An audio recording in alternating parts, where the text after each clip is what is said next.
السلام عليكم ورحمة الله وبركاته. الحمد لله في الأولى والآخرة،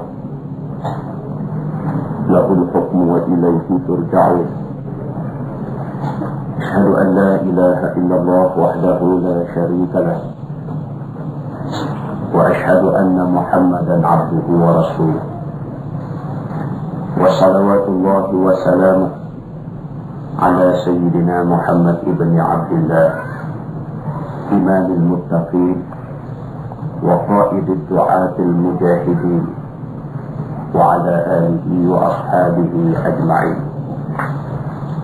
ربنا اغفر لنا ذنوبنا وإسرافنا في أمرنا وثبت أقدامنا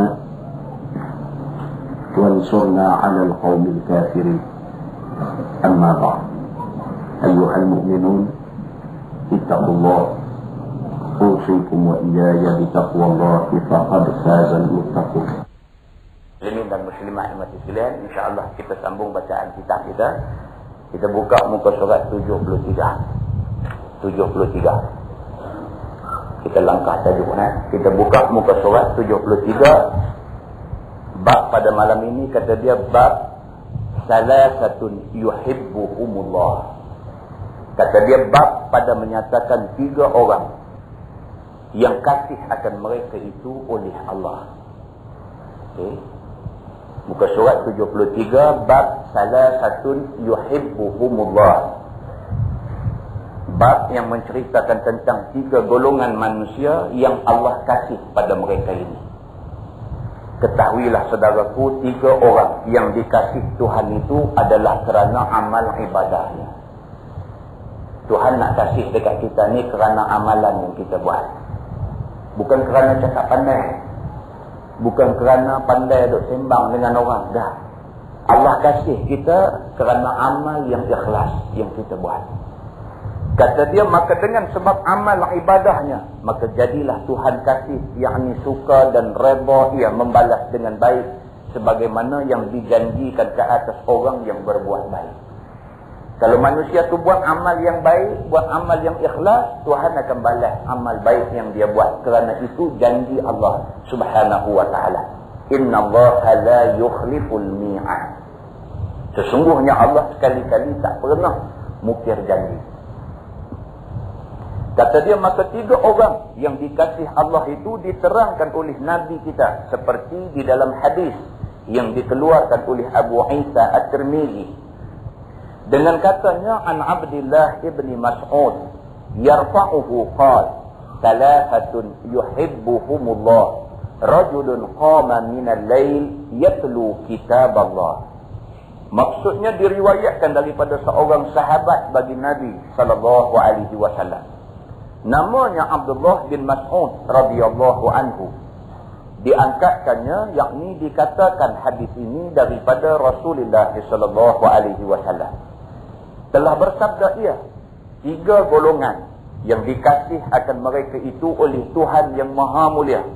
Pertamanya, laki-laki yang bangun ia daripada malam membaca kitab Allah. Yakni seorang yang bangun daripada tidur malam-malam lalu beribadah ia, sembahyang dan baca Quran dan berzikir dan lainnya, padahalnya orang sedang tidur dan dia menghadap Tuhan masa orang-orang sedang tidur itu. Muslimin dan muslimat yang mati sekalian, kita fahamlah. Benda ni tak hurai pun tak apa. Cuma nak abang kata kita tak buat saja. Ya. Benda ni tak payah hurai dah. Benda ni kalau tak baca pun orang reti dah. Reti dah. Waktu orang semua tidur, dia bangkit. Dia bangkit ambil ayat semayang sunat tahajud 2 rakaat. Habis semayang sunat tahajud 2 rakaat, buka Quran baca. Buka Quran baca sampai menjelang waktu subuh. Sembahyang sunat sebelum subuh 2 rakaat, kemudian pergi ke masjid sembahyang berjamaah. Baik tak baik orang ni? Semua orang tahu kata itu baik. Itu satu amalan yang baik. Allah tentu suka pada orang macam ni. Cuma kita aja tak mahu. Yang ni tak erti lah abang macam mana. Yang ni tak ada ubat. Setakat nak bagi tahu, tak bagi tahu pun orang dah tahu. Tapi kita nak buat bagi orang yang dengar buat, yang ni tak boleh buat. Pasal apa? Pasal benda ni melibatkan banyak perkara. Serupalah orang angkat tangan, dia tanya, Ustaz, macam mana cara nak khusyuk dalam sembahyang? Nak jawab macam mana? Kerana nak boleh dapat khusyuk dalam sembahyang tu, dia banyak ingredient dia banyak bahan nak kena masuk. Saya pernah baca dalam buku, dia kata kalau nak khusyuk dalam sembahyang tu, waktu sembahyang tu kita ingat seolah-olah ada satu bejana air atas kepala kita. Ingat ada bejana air atas kepala kita, kita ingat jangan bagi bejana tu tumpah. Lu ingat bejana tu, lupa rakaat. Jadi ni disebutkan di dalam kitab. Benda ni disebutkan sebagai satu petua, satu kaedah untuk khusyuk dalam sembahyang. Tak dapat juga. Makna itu bukan petua yang mutlak untuk khusyuk dalam sembahyang. Ada orang petua kata suruh tahu makna. Setiap perkataan yang kita ucapkan dalam sembahyang kita kena tahu makna. Tak khusyuk juga. So apa rahsia khusyuk dalam sembahyang? Imam Nawawi rahimahullahu ta'ala anhu, dia ditanya di satu kuliah ilmu dia, wahai imam, bagaimana nak khusyuk dalam sembahyang? Imam Nawawi dengan jujur, dengan ikhlas jawab, kata dia, aku sendiri apabila aku mencicah umur 40 tahun baru aku rasa khusyuk dalam sembahyang. Satu imam besar, satu imam yang hafiz Quran, satu imam yang puluhan ribu hadis dia ingat, satu imam yang mujahadahnya tinggi, satu imam yang ikhlas di dalam amalan dia, satu imam yang ternyata terbukti dari segi ilmu dia. Dia kata umur 40 baru dia dapat yang dikatakan khusyuk dalam sembahyang itu. Bukan senang. Kerana khusyuk dalam sembahyang itu adalah anugerah Allah. Allah bagi pada orang yang dia pilih sahaja. Muslimin dan muslimat yang dihormati sekalian. Macam mana nak dapat khusyuk? Bahan dia terlalu banyak. Makan kita kena jaga, minum kita kena jaga, cakap kita kena jaga, pergaulan kita kena jaga, amal perbuatan kita kena jaga, banyak benda kita kena jaga. Kalau sekiranya kita buat betul-betul, mudah-mudahan Allah Subhanahu wa ta'ala anugerahkan khusyuk dalam sembahyang itu pada kita. Yang nak kata khusyuk ni macam mana? Para sahabat Nabi ridwanullah alaihim ajma'in, yang terlibat di dalam perang jihad fi sabilillah, ada di kalangan mereka yang anak panah menembusi perut letih mereka. Ada di kalangan mereka yang anak panah menembusi bau mereka. Sakit ni bukan kepala, tapi apabila dia takbir masuk dalam sembahyang, orang cabut anak panah dia tak rasa. Tak reti abang lah. Kita tak sampai tu. Kita tak sampai tu. Tapi Allah sebut dalam ayat dia, a'udzubillahi minasyaitonirrajim, wallazina jahadu fina lanahdiyannahum subulana. Allah sebut dalam ayat tu, dan orang-orang yang bermujahadah, yang sungguh-sungguh pada jalan Allah, lanahdiyannahum subulana, kami pasti akan tunjuk kepada mereka ini jalan kami. Kita kena usaha untuk menghampirkan diri pada Allah. Buat setakat yang boleh buat. Benda yang Allah tak suka, jangan buat. Allah tak suka rokok tu, Tuhan tak suka, jangan hisap lah. Hisap juga. Habis macam mana? Kita kalau kita tak suka satu benda, orang buat juga benda kita tak suka, kita suka kan? Kita dah tak suka benda tu, dia buat benda tu dengan dia tu kita tak suka. Allah Subhanahu wa ta'ala pun demikian juga. Benda makruh ni benda yang Tuhan benci, Tuhan tak suka, dia benci benda tu, dia tak suka benda tu, kita buat benda yang dia tak suka dengan kita dia tak suka. Kalau kita tak suka anak kita lawan cakap kita, anak kita lawan juga cakap kita, dengan anak-anak kita jadi tak suka. Tapi anak dah, anak juga, tapi tak suka. Kita ni hamba Allah dah, hamba Allah juga, tapi dia tak suka. Muslimin dan muslimat yang dihormati sekalian, bukan senang nak dapat anugerah Allah, bukan senang nak masuk ke dalam syurga Allah Subhanahu wa ta'ala. Kata dia, maka dengan sebab amalnya yang demikian itu, masuk ia ke dalam jumlah orang yang dikasihi Allah Subhanahu wa ta'ala.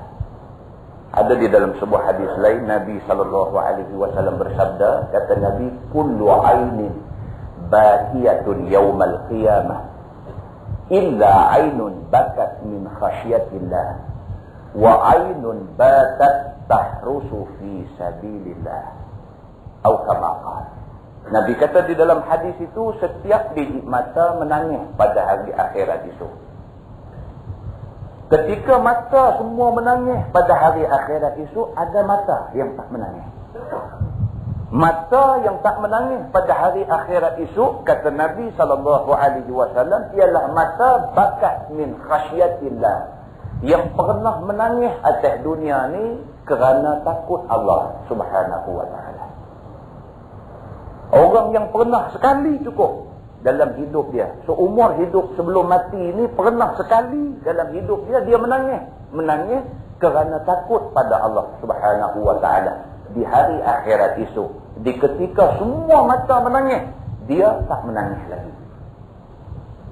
Kita pernah tak teriak? Pernah. Tapi teriak pasal apa? Teriak pasal kereta baru beli, kawan dia turun dinding. Teriak. Ada.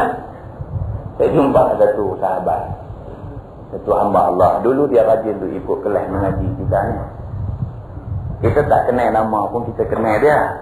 Muka tu kita familiar, kita kenal. Lama tak nampak lepas tu. Bila jumpa dia, kita tanya dia. Kita kata, lama tak nampak mana Nabi? Kalut sikit saya. Nak kira kalut sampai bila pun tak habis. Kalut ni sampai lubang kubur, duduk kalut situ lah. Nak kira ke kalut, tak mengaji lah kita ni. Nak kira kalut, masjid tak tidak lah kita ni. Kalau nak kira kalut tak tepisah dulu. Ni soal lagi kalut ni. Kalau sekiranya tak boleh yang ni, akhirat esok lagi kalut. Untuk mengelakkan kalut kelam kabut di hari akhirat, lah ni korbankan sedikit masa. Ketepi zat benda-benda yang menyebukkan kita ni, mari juga ke dalam majlis yang macam ni. Muslimin dan muslimat yang mati sekalian, kita yang hadir pada malam ini, sekurang-kurangnya 1 jam masa kita duduk di sini, kita teringat pada Allah. Kita boleh garanti ke 1 jam ni kita ingat Allah kalau kita duduk di rumah malam ini. Maknanya kita yang hadir pada malam ini 1 jam ni, insya-Allah kita ingat Allah. Sekurang-kurangnya 1 jam ni, kalau tak boleh apa pun, kita boleh pahala i'tikaf di dalam masjid. Maknanya dalam 24 jam hari ini, 1 jam Allah selamatkan kita. Bukan senang. Allah pilih kita sebenarnya untuk diselamatkan 1 jam dalam 24 jam pada hari ini. Luangkanlah sedikit masa untuk ingat Allah Subhanahu wa ta'ala. Jangan angkuh, jangan sombong, jangan letakkan soal agama ni di tempat yang tidak sepatutnya. Kita mesti letak soal agama, kerana agama ini melibatkan dunia dan akhirat. Wal akhiratu khairum wa abqa, dan akhirat itu lebih baik dan lebih kekal. Oleh kerana akhirat itu lebih baik, oleh kerana akhirat itu lebih kekal, maka kita kena banyak buat benda yang boleh menyelamatkan kita di hari akhirat itu. Muslimin dan muslimat yang dihormati sekalian, kalau sekiranya kita luangkan masa duduk dalam majlis ini, mudah-mudahan Allah berkati kita. Sesahabat tadi bila kita tanya dia kata sibuk. Kita kata kalau nak sibuk sampai bila pun tak habis sibuk. Lama-lama dia kata, nak abang betul Ustaz ni lah. Saya ni bukan apa, tak omen sikit ni. Kaita baru beli. Kaita baru beli. Main kuliah Ustaz hari tu ni, balik-balik dinding belah kanan. Dia kata belah dreba tu, tengkarik. Dia calang si Allah, dia mengkelang tu lah. Dia kata, tidur tak mau nak lena, duduk nampak dari tu. Dia cakap yang betul. Orang putih kata, he's telling a truth. Dia bagi tahu betul. Sebenarnya dia tak main ni, dia kata, abang betul Ustaz. Pasal itu lah. Nak main dengan mutu-mutu tak ada. Nampak? Teriak dia kata. Pasal baru sana. Kalau dah lama jadi guna tak apa lah. Dia kata baru sana lagi ni. Kita malam pun selimut kata jadi lagu tu. Dia kata. Jatuh air mata. Jatuh air mata macam tu tak siapa. Adalah hadis dari Nabi kata kullu ainin bakiyatun yaumal qiyamah. Setiap biji mata teriak hari akhirat esok. Illa melainkan ainun bakat min khasyatillah. Mata yang pernah menangis kerana takut Allah. Kita malam ini daripada lahir dulu sampai malam ini tak pernah buat dosa ke? Daripada lahir, daripada perut ibu sampai kita umur akil baligh, amalan mula dicatat oleh malaikat kiraman katibin, oleh raqib dan atid. Bermula daripada tarikh itu sampai malam ni tak pernah buat dosa dah. Kalau pernah, tak pernah dah sekali dalam hidup kita kenangkan balik dosa-dosa yang kita buat sehingga kan meniti air mata. Tak pernah. Pasal apa? Pasal hati kita keras. Pasal apa hati kita keras? Pasal hati ini hanya boleh lembut dengan Quran dan dengan hadis Nabi SAW. Oleh kerana kita tidak pernah berusaha untuk lembutkan hati kita, maka hati kita keras. Oleh kerana hati kita keras, maka sekalipun kita tak pernah jatuh air mata. Kerana takut Allah Subhanahu wa ta'ala. Cuba bayangkan orang yang pernah tunggang bertiara dan tidak pernah menangis di atas dosa dia. Betapa keras hati dia. Cuba bayangkan orang yang di dalam hidup dia pernah berzina, tidak pernah jatuh air mata. Betapa keras hatinya. Cuba bayangkan orang yang dulu hidupnya penuh dengan judi. Hari ini dia sedang. Tetapi sedang dia pun tak pernah menitik setitik air mata. Alangkah kerasnya hati dia.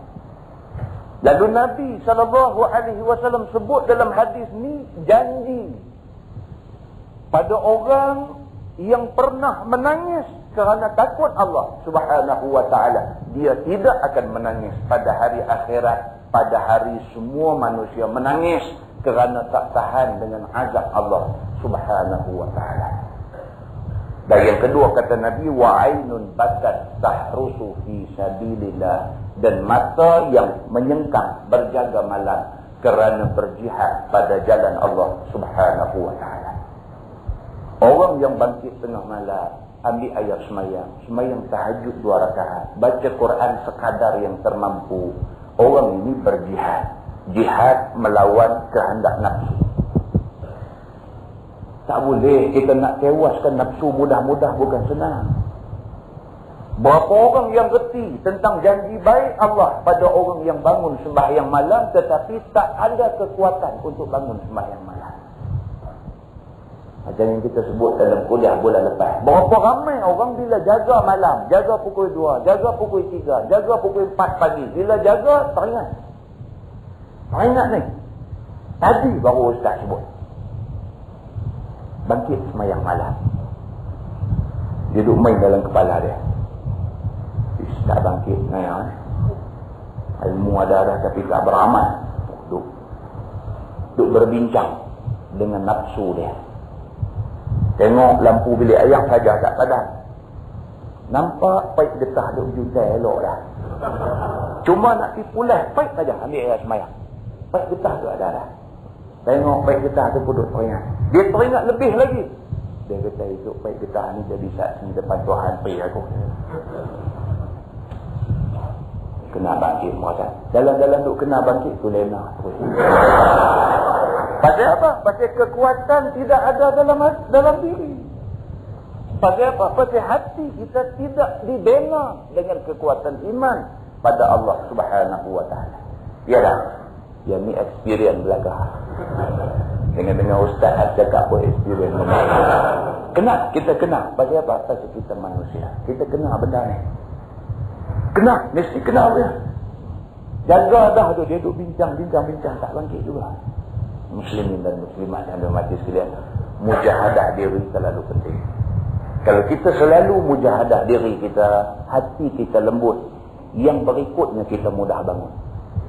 Tapi sementara nak runtuhkan tembok itu, yang susah. Sementara nak biasakan diri bangun tengah malam, yang susah. Bila kita dah boleh biasakan diri, bila kita dah boleh runtuhkan tembok yang dibina oleh syaitan ini, senang bagi kita untuk buat benda-benda baik yang disuruh oleh Allah Subhanahu wa taala. Muslimin dan muslimat yang dihormati sekalian. Sabda Nabi sallallahu alaihi wasallam lagi, wa rajulun tasaddaqa sadaqatan bi yaminihi yukhfiha arahu qala min shimali. Golongan yang kedua yang Allah kasih ialah orang yang suka bersedekah. Sedekah itu pula mesti ada syarat dia. Apa syarat dia? Syarat dia, tangan kanan bagi, tangan kiri tak tahu. Kita sebut dah bulan lepas ke 2 bulan lepas. Biasakan diri kita, bila datang ke masjid, RM1 buh dalam tabung masjid. Kalau tak boleh tiap-tiap hari, seminggu sekali. Hari Jumaat RM1. Sebulan RM4, bangkrut dah. Ya. Tapi buat tak dah?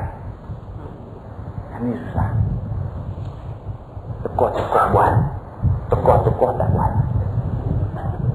Tekoh bawa duit buat. Tekoh tak bawa duit tak buat. Tak apalah, tekoh tak buat. Tekoh bawa duit banyak, awak tak boleh double. Kita tak buat. Nampak dah? Kita berkira dengan Allah Subhanahu wa taala. Berkira. Cukup bakhil kita ni dengan Allah Subhanahu wa taala. Allah bagi dekat kita 1,000 sebulan, 2,000 sebulan, 3,000 sebulan. Ada orang 2-30,000 sebulan. Nak bagi sebulan RM4 ke masjid tak boleh bagi. Bila kata kat dia, Allah, dia kata RM4 tu pun nak ingat.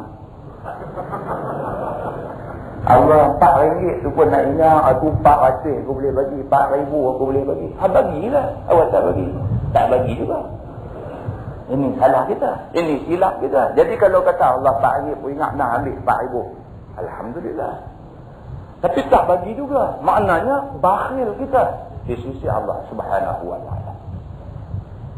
Kita minta ni, hak kita duduk mengaji ni praktis tu. Praktis. Hak mana senang-senang tu buat tu. Setakat ni, setakat lah ni hak mana senang. Yang pertama, berhenti rokok. Senang. Satu. Kena berhenti. Satu.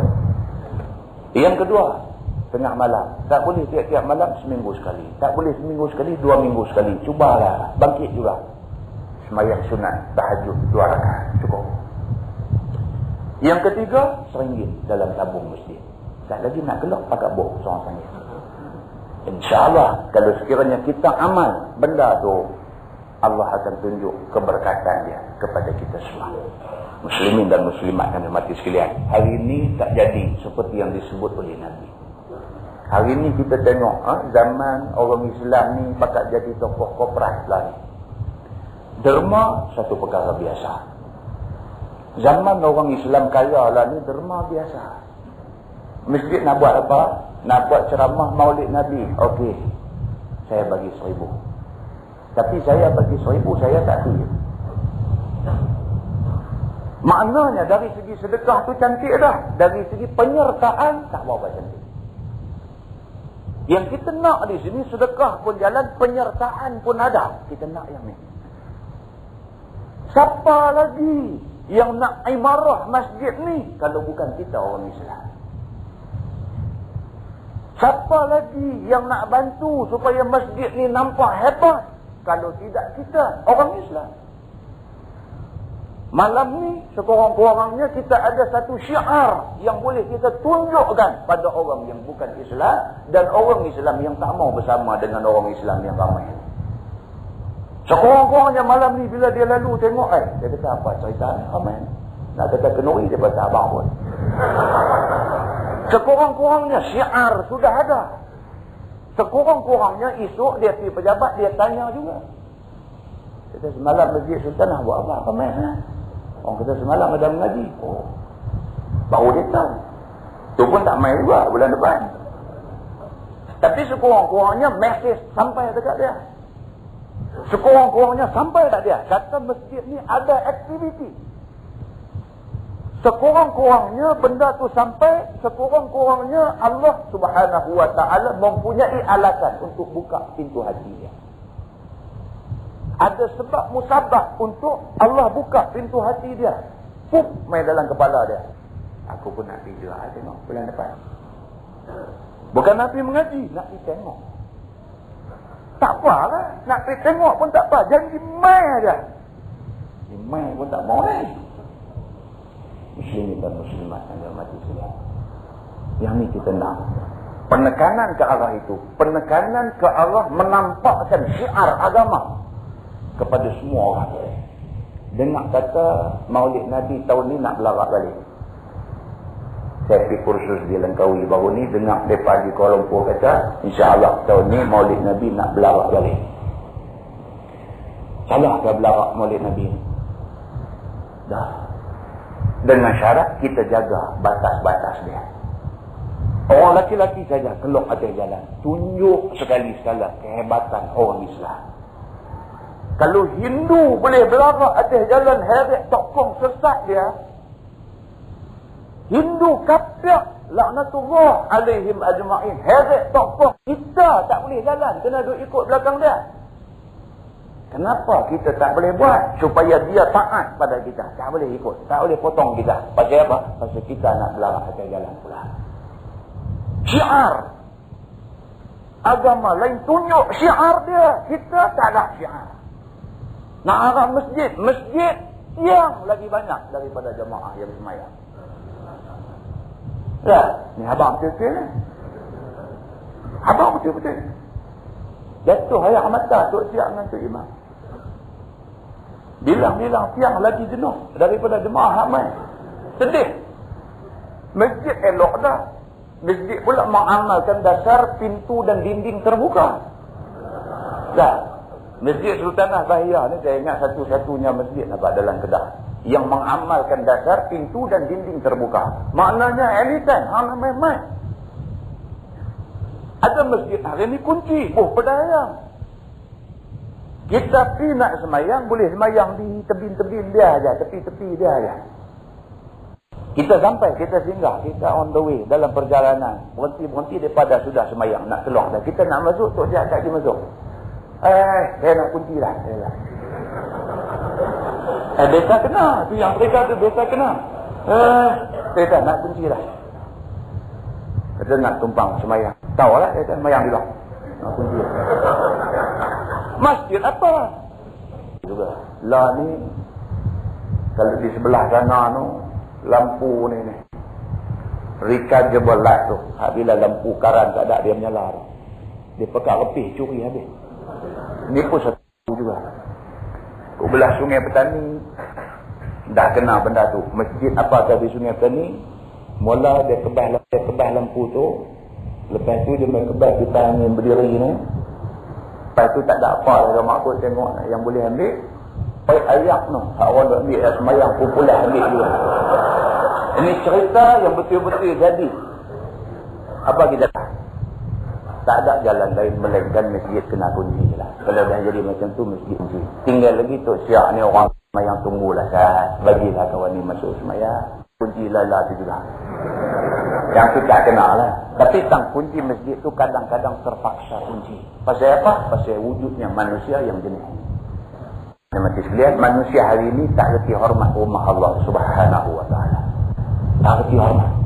Tidak rasa masjid ini sebagai rumah Allah yang perlu dihormati, yang perlu dimuliakan. Tak rasa. Biasa aja masjid ini tak ada apa pemujum aja. Tak ada apa usang yang gersang, yang tidak ada nur hidayah pada masjid itu. Ini salah satu sebab orang tidak ada selera untuk ke masjid. Menjadi tanggungjawab kita untuk mengimarahkan balik masjid.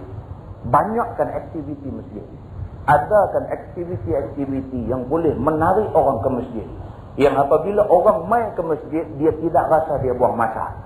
Dia rasa masa di antara maghrib dan isya itu terisi. Dan dia mendapat faedah daripada kehadiran dia.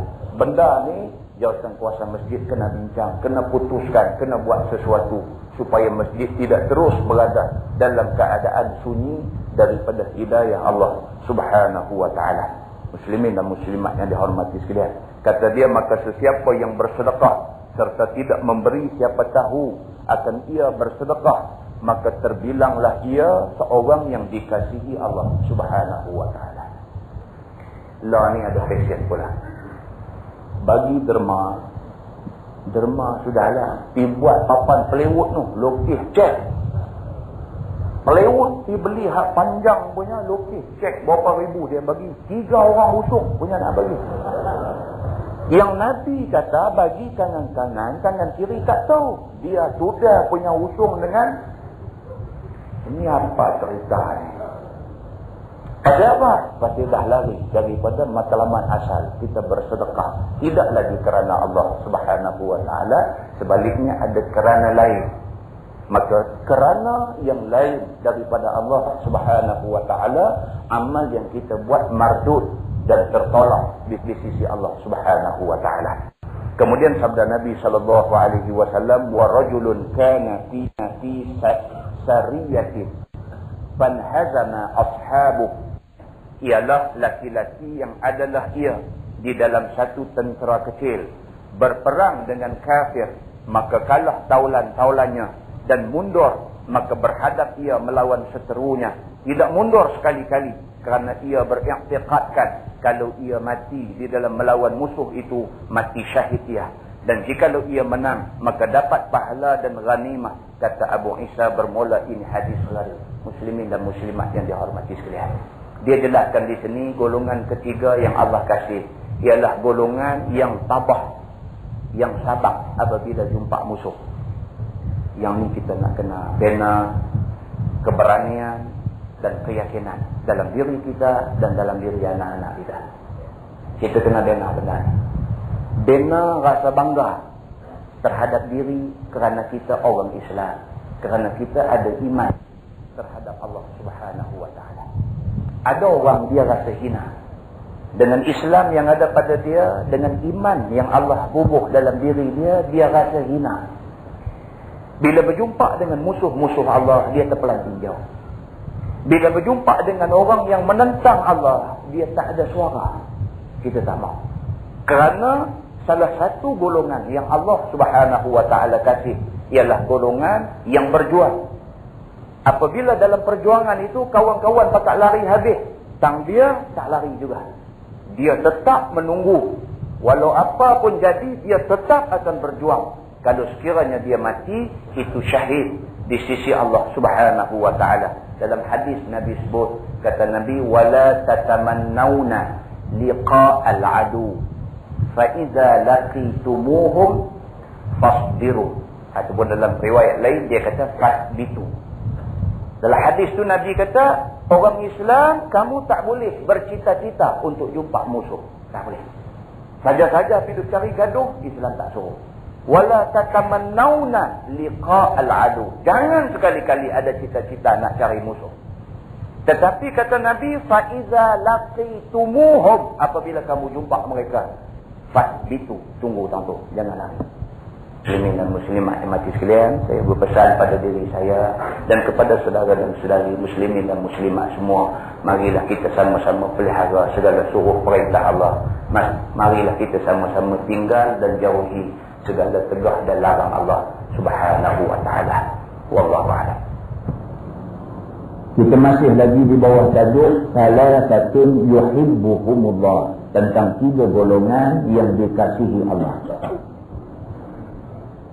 Masalah yang ke-51. Kata dia, orang yang dikasihi Tuhan dan orang yang dibenci Tuhan itu telah diterangkan oleh Nabi kita sebagai dalam masalah yang dikeluarkan oleh Abu Isa At-Tirmizi dengan katanya, An Abi Dzar radhiyallahu anhu an Nabi sallallahu alaihi wasallam qala, Thalathatun yuhibbuhumullah wa thalathatun yubghiduhumullah.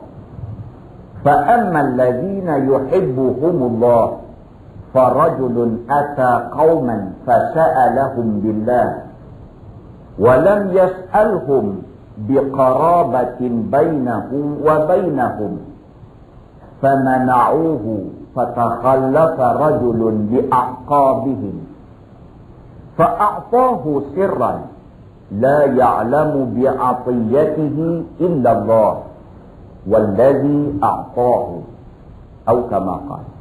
Maksudnya diriwayatkan daripada seorang sahabat bagi Nabi sallallahu alaihi wasallam, namanya Abi Dzar radhiyallahu anhu.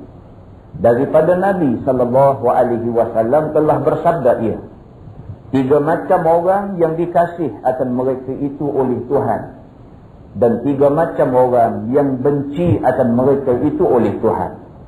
Maka ada pun orang yang dikasih Allah akan mereka itu, iaitu pertamanya laki-laki yang datang dia pada satu kaum, maka minta sedekah dia pada mereka itu dengan kerana Allah, kerana fakirnya dan berhajatnya, dan tiada ia minta pada mereka itu dengan sebab qarabah antaranya dan antara mereka itu. Tiba-tiba tidak diberi oleh mereka itu akan dia meminta sedekah itu.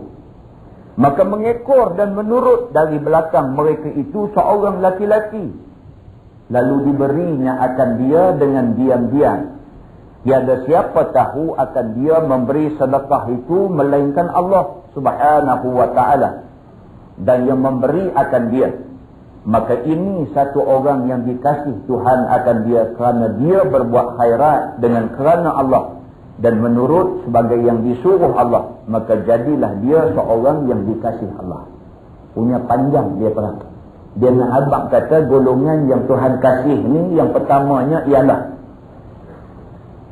manusia yang memberi sedekah kepada satu manusia lain tanpa pengetahuan orang. Tu aja dia nak abang. Dia nak cerita, kata ada satu orang manusia yang manusia ni fakir, miskin, tak ada benda nak makan untuk dia dan untuk keluarga dia. Dia pergi jumpa satu orang minta sedekah. Dia minta sedekah pada satu orang yang bukan adik-beradik dia. Dia minta atas nama Allah. Dia orang susah, dia fakir, dia minta bantu dia. Tiba-tiba orang yang dia minta suruh bantu dia, suruh bagi sedekah dekat dia, semua orang tak mau bagi sedekah pada dia. Maka dengan sedih, dengan lenangan air mata, dia pun berpaling nak tinggalkan tempat itu. Waktu dia paling tinggal tu, ada satu orang lelaki turut dia ke belakang. Kawan tu pergi dekat dia kata, saudara, betul ke kamu perlu sangat duit ni? Jawab hamba Allah ni, betul, saya perlu sangat. Maka segeralah dia buat keluar duit dia bagi dekat kawan tu tanpa pengetahuan siapa-siapa melainkan Allah dan diri dia saja. Maka orang ini orang yang paling dikasih Allah Subhanahu wa ta'ala. Dia nak habaq begitu. Hari ini dah lah. Hari ini nak bagi RM10,000. Harga plywood 500 je. Dia beli plywood, upah orang cat, tulis lokis macam mana cek besar tu. Tulis RM10,000, 3 orang usung plywood tu nak bagi. Jadi nak jadi orang yang dikasih oleh Allah ni bukan senang. Hari ini ramai orang-orang yang dermawan, orang-orang yang pemurah, tapi dia bagi, dia kata, you ada buat majlis apa-apa tak saya nak bagi? Saya tanya Allah. Kata tak ada tak apa lah nanti. Saya pun tak bawa buku cek hari ini. Kalau kata kita nak buat majlis makan malam di Hotel Hilton ke apa semua, kita nak buat di sana, kita nak panggil ramai orang, oh gitu kan? Tak apa, saya bagi RM50,000. Lah, ni orang kaya ramai. Jadi yang Islam nak tekankan ni orang kaya yang dermawan, bukan saja kaya dan dermawan, dia kaya, dermawan dan ikhlas di dalam menderma. Apa tanda ikhlas dia di dalam berderma? Ikhlas dia boleh dilihat dari segi dia beri secara sulit tanpa diketahui oleh siapa-siapa pun. Muslimin dan muslimat yang dihormati sekalian, Islam meletakkan satu syarat yang ketat untuk membolehkan seseorang itu jadi orang yang dikasih Allah Subhanahu wa ta'ala.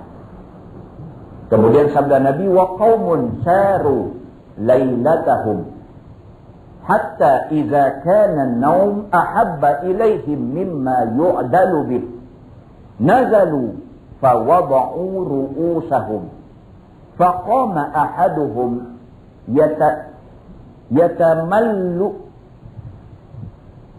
yatamallaquni wa yatlu ayati. Maksudnya, dan satu kaum yang telah berjalan mereka itu pada malam hari, sehingga apabila tidur itu adalah lebih suka kepada mereka itu daripada perjalanan yang menyamai dengan masa tidur itu. Lalu turun mereka itu tidur, maka diletak mereka itu akan kepalanya tidur dengan jenderanya. Kemudian bangun seorang daripada mereka itu bercumbu denganku dan membaca ayat-ayatku, yakni bangkit ia mengambil air sembahyang dan berdoa dan memuji-muji Tuhan dan berzikir dan membaca Quran. Ini orang yang golongan kedua yang Tuhan kasih. Dia nak cerita di sini satu aja. Dia nak cerita kata manusia jenis kedua yang Tuhan kasih ni ialah manusia yang dia tak serupa orang lain. Di ketika kebanyakan orang pakat tidur, dia bangkit tengah malam, baca Quran dan sembahyang sunat di tengah malam. Lalu diceritakan di dalam hadis ni kisah satu kumpulan manusia dalam musafir jauh. Bila berjalan jauh ni penatlah. Kita dari Al-Ustaz di rumah anak kita di Rembau, Negeri Sembilan. Jauh lah. Bila sampai di rumah anak kita di Rembau tu, malam tu tak sembang apa dah. Kira nak tidur ya. Letih, naik kereta ni letih. Bila sampai tu anak kita sembang pun sembanglah. Kita duduk pejam di bangku tu. Nak lena lah. Yang naik kereta tu 5 orang, pergi rumah dia ke 5-5 tidur. Seorang aja. Hak bangkit tengah malam, ambil ayat sembahyang sunat di tengah malam, buka Quran baca. Dia orang yang Allah paling kasih. Dalam keadaan semua orang letih, dia boleh lawan letih dia. Dan dia buktikan dia betul-betul kasih pada Allah Subhanahu wa ta'ala. Dia sesungguhnya dikasihi Allah. Susah susah. Nampak macam senang, tapi nak buat susah. Ni tak letih apa pun tak bangkit ni. Yang ni yang duk haru ni. Nak letih tu satu hal lah. Tak letih apa pun tak bangkit. Bukan orang, kita. Kita ni jadi macam tu. Bukan dia letih apa pun, tak bangkit. Bukan tak jaga dah. Tapi tak bangkit. Lalu kita hadut habak dalam kuliah-kuliah lepas tu lah. Lepas habak tu jadi lagi. Dalam kuliah tu kita pernah minta supaya janji. Kita janji ramai-ramai malam ni kok mana cerita pun kita bangkit. Kita buat sembahyang tahajud 2 rakaat. Kemudian kita buat witir 1 rakaat cukup untuk malam ni. Kita minta pakat-pakat janji. Nah, tak kata apa. Kita kata pula, amboi tak bunyi insya-Allah langsung ni. Baru bunyi insya-Allah. Tu pun balik tak buat juga. Dia kata tak apalah dia kata. Bila esok pergi kerja, jumpa kawan nak sama-sama main malam ni. Kawan dia kata, macam mana semalam? Aku dapat pahala niat jadi. Dia boleh jawab. Dia kata aku dapat pahala niat jadi. Niat pun dapat pahala. Dia kata, tak ada lah. Aku keluar buku hadis baca Allah. Sampai bila nak makan subsidi niat aja? Kenapa? Itu sebab kita minta kena buat. Pasal apa? Dengan kita buat ibadah yang seumpama ini, ibadat daripada nawafil, daripada sunat-sunat ini, baru kita boleh rasa kemanisan iman yang Allah Subhanahu wa ta'ala bagi dekat kita. Muslimin dan muslimat yang dihormati sekalian.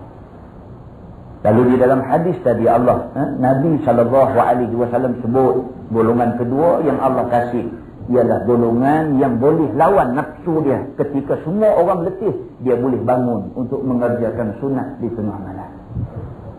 Sabda Nabi SAW lagi, wa rajulun kana fi sariyatin falaqiya al-adu fahuzimu wa aqbala bi sadri hatta yuqtal atau yuftahalah.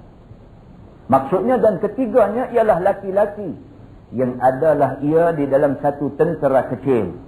Maka berjumpa tentera itu dengan seteru, lalu berperang, maka dimundurkannya dan dikalahkannya. maka dia seorang tidak mau mundur, bahkan berhadap ia dengan dadanya kepada seteru itu, sehingga dibunuh akan dia atau dapat kemenangan baginya di dalam perang Sabil itu. Ini orang yang ketiga. Yang dia nak bagi tahu di sini, orang yang ketiga ialah orang yang tak lari daripada perjuangan Islam. Tak lari. Tak usah ombak mai kuat macam mana lah, tak usah badai hempah macam mana lah, dia duduk berdiri terpacak situlah kerana dia yakin dengan cita-cita dia. Cita-cita dia satu aja, li'a'la'i kalimatillah, untuk menegakkan kalimah Allah. Hampa suka pun inilah aku nak buat, hampa tak suka pun inilah aku nak buat. Nabi SAW dah tunjukkan kita benda. Muslimin dan muslimat yang dihormati sekalian. Lalu dijelaskan di dalam hadis ini bahawa manusia ketiga yang dikasihi Allah Subhanahu wa taala ialah manusia yang tidak genjot daripada perjuangan yang dia bawa. Apabila mana dia yakin perjuangan yang dia bawa adalah perjuangan yang tidak tergelincir daripada rel dan landasan yang ditunjukkan oleh Allah dan oleh Nabi sallallahu alaihi wasallam. Sabda Nabi sallallahu alaihi wasallam lagi, wassalasatu allazina yubghiduhumullah asy-syaikhu zani wal faqirul mukhtal wal ghaniyyu zalum atau kama qala. Maksudnya, dan bermula 3 golongan yang dibenci akan mereka itu oleh Tuhan, yakni yang sangat dimurkai mereka itu. Pertamanya orang tua yang berzina. Tuhan cukup benci. Tua dah. Cari hak patut padan lah. Ni teruk sangat ni. Tua sangat dah, tak boleh tinggal lagi tabiat suka berzina. Ini adalah golongan manusia yang paling dibenci oleh Allah Subhanahu wa taala. Yakni sudah banyak umurnya, tua. Sungguh pun begitu, berbuat perangai jahat betina, maka ia sangat diseksa Allah. Jahat. Saja jenis jahat, bukan apa, jenis jahat. Jenis kita sebut di mana baru ni? Kau belah letak ni, kita kata jenis kambing ni. Manusia jenis kambing. Kita tanam pokok pelang, 2 pokok, 1 pokok kita bubuh pagar. 1 pokok kita tak bubuh pagar. Dia kira dah ada pagar ni. Jenis ni. Kambing ni kalau kita tanam 2 pokok, 1 pokok kita pagar, 1 tak pagar. Pokok tu lah, sopah lah pokoknya. Dia tak pergi makan tu, hak tak ada pagar tu. Dia duduk pagar, ada pagar ni. Jenis kambing. Hak tak ada pagar tu, lah makan. Dah, dia nak dalam pagar ni. Pasal apa? Pasal hak ni orang kata tak boleh. Aku mau hak tak boleh ni. Ada manusia yang turun tabiat kambing ni. Sebab Allah Subhanahu wa taala sebut dalam surah At-Tin sana, laqad khalaqnal insana fi ahsani taqwim thumma radadnahu asfala safilin. Allah sebut dalam ayat tu, sesungguhnya kami cipta manusia ni seelok-elok ciptaan. Tapi kemudiannya kami humbankan dia, kami lempak dia ke tempat yang serendah-rendahnya. Bila manusia tidak ikut tabiat fitrah manusia, manusia ikut tabiat binatang, maka manusia ketika itu lebih hina daripada binatang itu sendiri. Muslimin dan muslimat yang dihormati sekalian, golongan yang pertama yang Allah cukup benci ialah orang tua yang berzina. Kerana dia buat perangai jahat betina, maka dia akan diseksa Allah Subhanahu wa taala. Yang keduanya orang fakir yang membesarkan diri, iaitu seorang yang tiada milik dalam tangannya apa sesuatu, tetapi ia buat membesar diri atas orang-orang. Malam ni banyak gangguan semua. Baik, yang keduanya orang yang Allah paling benci sekali ialah manusia yang dia ni sebenarnya miskin, susah, tak ada apa. Tapi tengok kesombong dia, tengok kelagak dia, tak sangka. Tengok kelagak dia, kesombong dia, keangkuh dia, ketakabur dia, kecakap besar dia, tak sangka. Kata dia tu susah, duk sangka kot senang. Allah cukup benci orang macam ni. Orang fakir, orang miskin ni sepatutnya sesuai dengan kefakiran dan kemiskinan dia ni rendah diri. Tapi dah, duk sombong situlah. Sombong di sini maksudnya sombong dengan Allah Subhanahu wa ta'ala. Sepatutnya bila susah jadilah macam Sa'labah. Sa'labah susah. Bila dia susah dia ingat Allah. Semayang tak pernah miss, semayang berjamaah. Sa'labah bila susah jadi satu orang sahabat yang begitu sekali tidak lekang daripada kuliah Nabi. Sa'labah bila susah dialah hamba Allah yang amat ingat Allah Subhanahu wa ta'ala.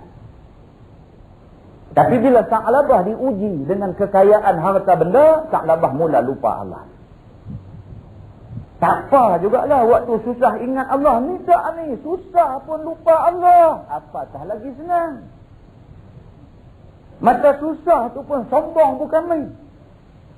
Masa susah tu pun bila orang baca Quran dia kata aku ni pasal Quran ni lah aku jadi miskin. Hai? Tak ada sangkut paut pun. Dia tak ikut pun Quran tu, dia kata dia jadi Quran, dia jadi miskin pasal Quran ni lah. Muslimin dan muslimat yang dihormati sekalian. Perkara-perkara seperti ini boleh menyebabkan dia dibenci Allah Subhanahu wa ta'ala. Dia buat besar kepala sombong, maka dia akan disiksa Tuhan sangat-sangat. Ketiganya orang kaya yang zalim, iaitu seorang yang ada mempunyai harta dan wang, tetapinya buat langgar apa kepunyaan orang. Ini golongan ketiga yang Allah cukup benci. Golongan ketiga ni Allah dah bagi dia senang hidup, bagi dia kekayaan, bagi dia limpahan rahmat yang begitu banyak atas dunia ni, tapi duk tak cukup juga. Hak orang pun nak ambil juga. Hak ada kat dia tu cukup dah. Dengan syarikat kapal terbang ada, dengan shipping company ni apa nama boat kapal ni pun ada. Hebat sangat dah. Buat taksi pula lagi. Lah teksi ni bagi orang kebanyakan buat sudahlah. Dia masuk juga buat teksi. Hang dah untung kapal terbang, dah untung apa nama kapal ayak ni, cukup lah. Hak tu orang kebanyakan tak boleh pi. Yang tu modal bilion-bilion ringgit punya, hang orang raya boleh buat. Dah kaya raya macam tu dah. Ni hak teksi cabuk ni buat juga. Di Malaysia ni tak ada lah tu. Ha? Ada juga tak? Ni kereta luar negeri ni.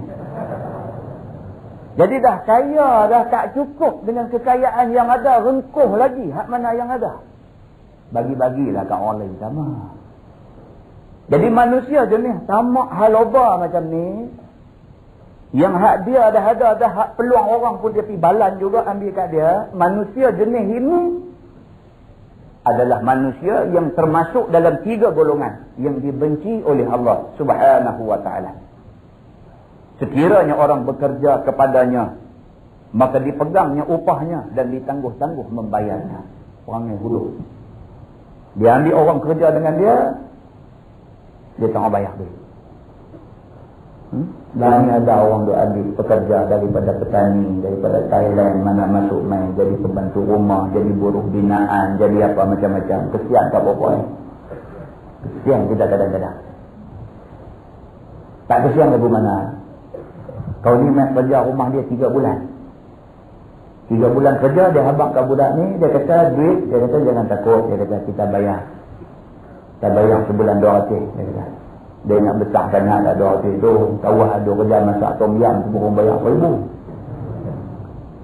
Dia kata bayar 200. Tak apalah, bayar 200, dia bagi kemudahan lain, belikan baju, bawa jalan sana sini. Tak apalah, bagi 200.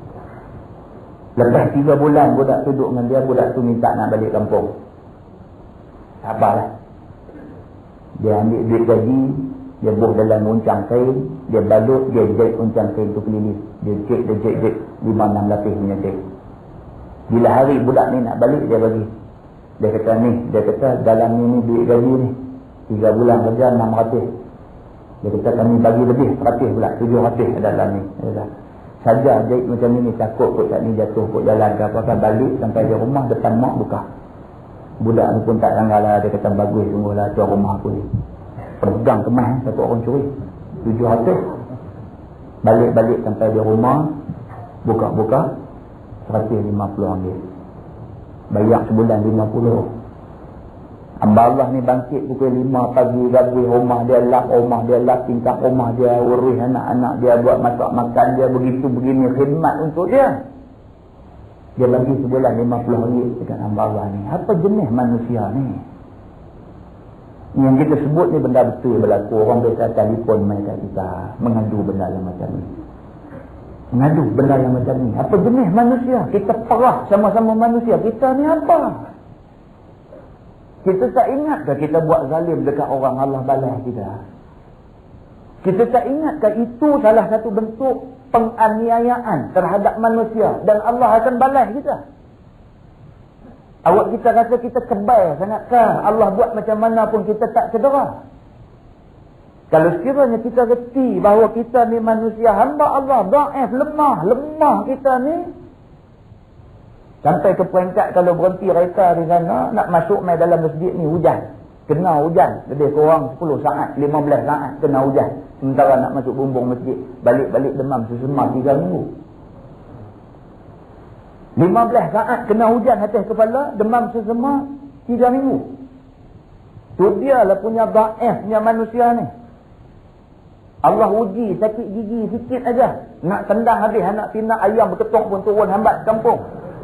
Punya lemahnya manusia ni pun tak sedar lagi kata azab Allah itu bersangatan pedihnya. Muslimin dan muslimat yang mati sekalian, Allah ingatkan kepada kita di dalam hadis ini. Kata dia, apabila seseorang itu bekerja padanya, maka dipegangnya upah dan ditangguh membayarnya. Dia tak bayar ke orang tu dan akhir-akhirnya dia bayar sikit dan sebagainya. Ataupun dipotongnya dan diambilnya setengah, dikatakannya kerja tak baik ataupun lainnya. Dia kata, tunggu, saya janji nak bayar 300 sebulan, tapi bulan ni hang tidak bayar, potong 200. La ilaha illallah. Hidup buat kerja zalim macam tu pasal apa? Muslimin dan muslimat yang mati sekalian, kita sebut benda ni supaya benda macam ni tidak jadi penyakit masyarakat, supaya tidak jadi penyakit di dalam masyarakat kita pada hari ini, dan supaya kita tidak sama-sama diazab Allah dengan sebab kesilapan yang kita buat di atas dunia ni. Allah Subhanahu wa taala ingatkan kita sangat-sangat dalam soal ni, hubungan hablum minan nas, hubungan sesama manusia perlu dijaga dengan sebaik-baiknya.